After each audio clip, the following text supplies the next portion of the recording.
This channel does not promote any violent, harmful, or illegal activities. All content provided by this channel is meant for an educational purpose only.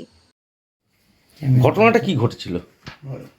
কাল রাত 1:46 নাগাদ ওই যারা দুষ্কৃতীরা আছেন তারা, প্রশাসন সবই জানেন কারা এগুলো করছে, তারা ওই রাস্তায় গাড়ি দাঁড় করিয়ে টাকা তুলছিল এবং যেহেতু আমার ওয়ার্ড অফিস ওখানে সিসিটিভি রয়েছে, ওই ক্যামেরাটা ওরা ভেঙে দেয়।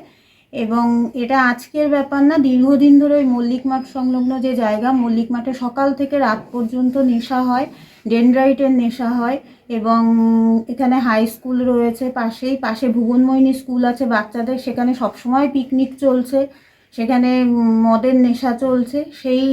সেই জায়গা থেকে দাঁড়িয়েই আমরা চাইছি যে এর একটা বিহিত হোক। আচ্ছা, এরা যে ওই টাকা তুলছে লরি দাঁড় করিয়ে, এরা কারা? এরা এখানকার আমাদের এই এলাকারই দুষ্কৃতী, প্রশাসন সব জানে। প্রশাসনকে জানিয়েছেন? হ্যাঁ, আমরা প্রশাসনকে লিখিতভাবে জানিয়েছি এবং আমরা ওটা এই ফুটেজটাও জমা দিয়েছি। এখনো পর্যন্ত কি কোনো ব্যবস্থা নিয়েছে প্রশাসন? একজন অফিসার এসেছিলেন, এসে দেখে গিয়েছেন। আপনারা কি চাইছেন এখন? এটা অতি সত্বর এর বিহিত হোক এবং এই জায়গাটা যাতে সুস্থ পরিবেশ ফিরে আসে। এরা একদিন না, দীর্ঘদিন ধরে এইভাবে চলছে এটা, সেজন্যই আজকে আমরা সন্ধ্যে 6টার সময় প্রতিবাদে নামছি এবং চাইছি যে দ্রুত এদের বিরুদ্ধে কোনো একটা ব্যবস্থা নেওয়া হোক এবং চাইছি যে এখানে না হলে একটা পুলিশ পিকেট বসানো হোক, কারণ আমরা মহিলারা আমি মহিলা হয়ে ওখানে অফিসে বসতে পারছি না।